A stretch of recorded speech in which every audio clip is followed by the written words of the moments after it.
Welcome to Ryan Orrock talking about Christo-Tantrism today.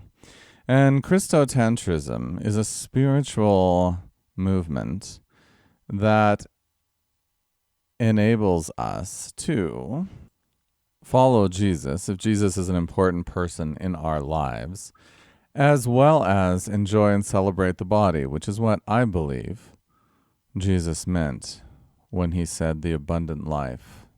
He's talking about a life of pleasure, a life in the body, a life enjoying the physical body. Many religions teach that the body is sinful and should be overcome. Other religions teach that if you reach the highest level of glory and success and happiness, you get to leave the body behind and you don't need it anymore. My feeling is that Jesus saw the body as a beautiful gift, a beautiful opportunity, something to enjoy. Think of all the ways that you can enjoy your body, from your favorite food to the touch of a lover to beautiful art and sunsets, and again, the body of your lover. Think of all the ways you can enjoy your body. So I consider all of those people saying, don't enjoy your body, overcome your body, ignore your body, to both be in denial about the reality and pleasure of existence, as well as not being very much fun. And so today, in my ongoing series on Christo-Tantrism, I want to talk about a scripture given to us by Jesus. And what he said was, "He that hath eyes to see, and he that hath ears to hear." Well, first, he that hath eyes to see, let him see, and he that hath ears to hear, let him hear. What does that mean? Don't we always hear when we hear? Don't we always see when we have eyes? Well, apparently we don't. And in our world, you talk about people being in their heads and people being stuck in their heads and people not being grounded and not experiencing through their senses. What does that all mean? This means that so many of us are stuck in a conceptual reality that doesn't even exist. For example, what is a family? You think the word family, a picture springs to mind, whatever that family is for you, whether it's a mother and children, whether it's a mother and father and children, whether it's a big crowd of uncles, aunts, grandparents. But that family, as such, does not actually exist, does it? You don't have a family independent from the people that make it up. What is a country? A country is a conception. You can't touch it, you can't see it, you can't taste it. It is an abstract concept, a country. And yet, the country, we stand by the country, we obey the laws of the country, we vote for the politicians of a country, and actually none of that exists. None of that's real. There is no country. There's land. You can see land, right? And you can see people, but you can't actually see a country. And the same thing applies. Corporations, churches, religions, Christianity, Islam. All of these are just concepts. All of these are ideas. All of these conjure something very different in everyone's mind when they hear them. And yet we are instructed or encouraged to think that these things are real and to believe in these things. Well, what happens when you do, as the child in the story of the Emperor's New Clothes, and say, well, these things don't actually exist. These things don't actually seem real. Let's take another one, the climate. What is the climate? What is the climate? As Voltaire said, if you want to debate with me, first define your terms. So we say the climate. Well, the climate's changing, or there is global warming happening, which isn't true for a bunch of reasons, just in those words alone, but that's okay. So the climate is changing. The climate's messed up. Well, what is the climate? It's pretty hard to define, isn't it? And if you want to define it, you're going to disagree. In fact, the very experts disagree about what a climate actually is. Is a climate a bunch of numbers about temperatures taken over time at various places on the earth? Is the climate the prevailing weather pattern for a specific area? And if so, how do you measure it? When do you measure it? From the hottest, from the lowest, from the median, from the mean, from the average? What is a climate? Again, it's an abstract concept.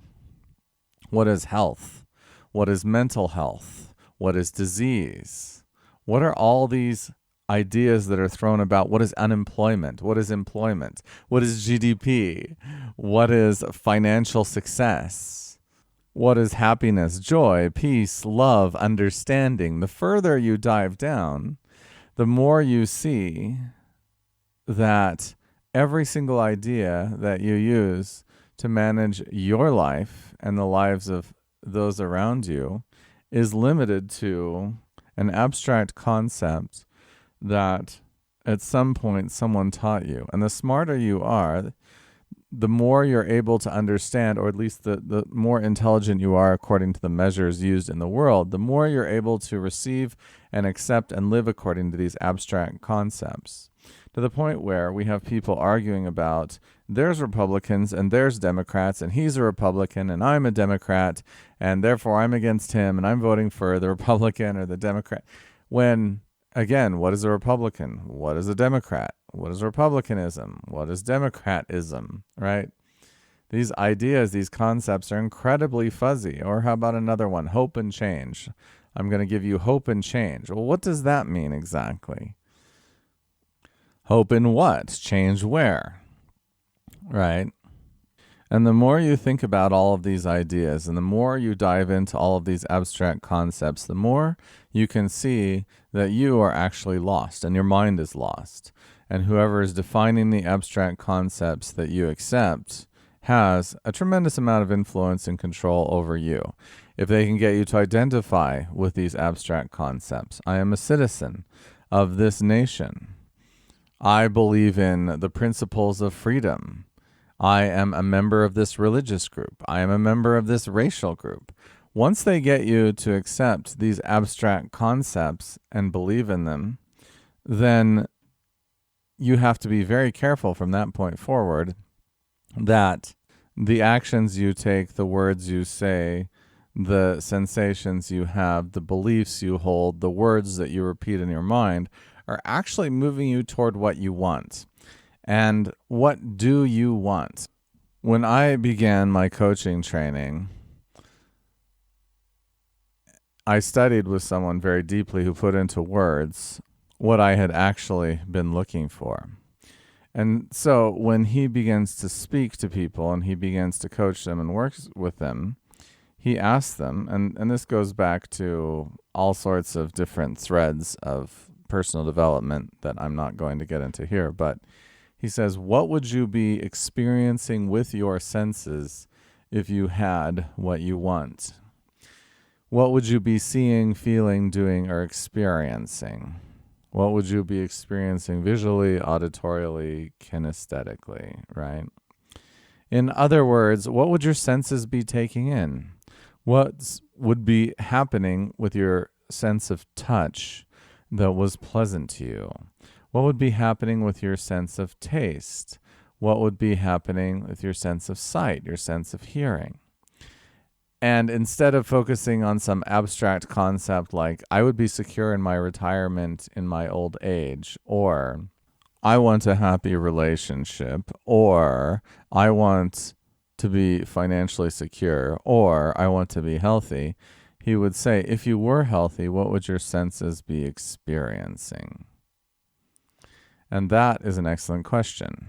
And I will tell you what happens when you start to live your life from that question. First of all, life becomes much more exciting and life becomes much more vulnerable, or you feel vulnerable when you're talking about these things. You see, it's easy to talk about, oh, I want more money or a better relationship.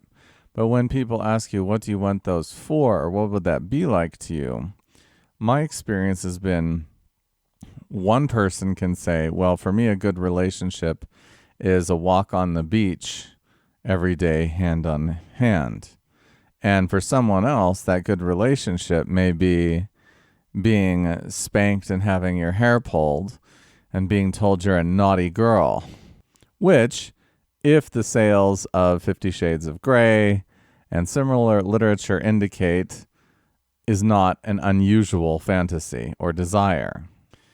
But if you feel like your sensory desires, your sensual needs are not acceptable, or that they can't be something that you can admit to, then it's very hard to talk about. And actually, when we start talking about our needs and desires, it gets quite difficult and challenging usually, because if we had felt no shame or guilt about them, we probably would have pursued them, and we'd probably be a lot closer than we are right now.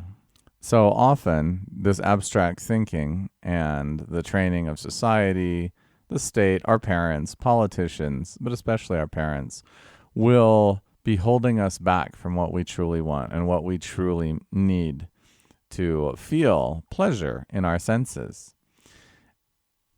And so the whole point of having a spiritual structure and organization where we're not only permitted to, but encouraged to look for our sensory satisfaction and pleasure is, I think, both in line with the teachings of Jesus and part of having that more abundant life.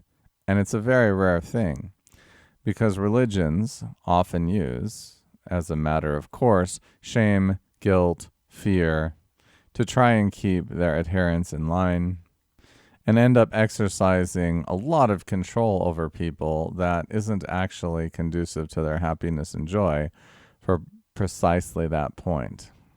Now, back to the quote: if you have eyes to see, see; if you have ears to hear, hear. Could be interpreted in one way: yes, you should see the truth and see what's happening around you, and hear what's happening with your own senses, and make decisions about your physical reality based on those inputs. Again, we see a lot of battle in the mainstream, a lot of messages. You can't trust your senses. Your senses don't tell you the truth. They can be deceived. There can be illusions. You cannot trust your memories because you'll rewrite them. Well, if you couldn't trust your senses, you couldn't operate a motor vehicle because you would be dead instantly. You couldn't walk around in any halfway dangerous location because you'd instantly fall off the edge and perish. So we trust our senses all the time to get around in physical reality, and we have to, and we have no choice to. And you don't have any higher path for information to enter your body, your soul, your spirit, your understanding. Even if you have divine manifestations or inner visions, you're still having those on sensory levels. It's either kinesthetic, you're feeling something, or you're seeing something, or you're hearing something. So your body is your only access point and connection to the truth. And the fact that we have language, which can be used to conjure up anything that it chooses, or also the ability to project any image we want, must never be placed at a higher level or given more credence than your own senses. Because if you do so, if someone says, well, here's something that you've never seen, but this is the truth, here's an experience that you've never had, but here it is, and you accept it over your own senses, you have just received the ability to be deceived. That isn't to say that people may have your best interests in mind and give you these impressions and descriptions. But if they don't, how do you know, and how do you begin protecting yourself, or how do you filter that out from what your actual perceptions are? And so you have to start with your own perceptions and live with your own perceptions. And ultimately, that's the only thing that matters. Your body, your consciousness, as I said before, you look for pleasure, you avoid pain. That's how you're built. That's what you do. Now, the definitions of pain and pleasure may be different for every single person, which is why I said you need to begin to understand what that means to you. I like Tabasco sauce. For me, that's a pleasure experience. For someone else, that may qualify as a pain experience for them, so they don't like it. But this is exactly why we need to get very specific about the experiences that we like that can give us pleasure, so that we can get that from others around us in the world. I remember the first time I was doing one of these workshops, and I was lying on the floor and was given the instruction to say yes when the touch that I was being presented with by my partner was pleasant, and to say no when it wasn't. And this was such a unique, interesting experience for me for the first time, and for many of us there, to receive touch, first of all, perhaps from someone that we knew, but maybe not, and then respond to it, yes, no, more, less. We added more words as the time went on, but we were so unpracticed with it at the beginning that we were limited to yes and no. And that helped us to understand, okay, I'm having an experience, a sensation in my body. Is this what I enjoy or not? And most of us are disconnected from and or numb to our bodies, so that if we begin to have an experience like that, we don't even really know how to classify it or how to understand it. We don't know until we begin to pay attention. Is that pleasant? Is that unpleasant? Is that something I'd like more of or not? For which reason a lot of us are stuck in the sexual, because those are very intense, powerful sensations. And so we're looking for, that 10 out of 10 sensation that we've had previously, although I can say a lot about how most of us are at 1 to 3% of our sexual enjoyment, and there's a lot that can happen from there, but that's another topic for another time. But that when we receive other forms of touch, we need to have space and time to decide, is this something I enjoy? Is this something I don't enjoy? So in summary, what Jesus said, and there's been a lot of applications of it, I've talked about a lot of details, I understand. If you have ears to hear, hear, and if you have eyes to see, see. You could interpret that in at least two ways. And the first one is, enjoy your body, enjoy the sensations and your senses and the pleasure they give you. And the second one is, use your senses as your primary method to discern truth. And both of those are principles that we strongly espouse and pursue in Christo-Tantrism. This has been Ryan Orrock. Thank you for listening. Please like, comment, share if you did like, and come to me with any questions. I look forward to talking more about these things moving forward.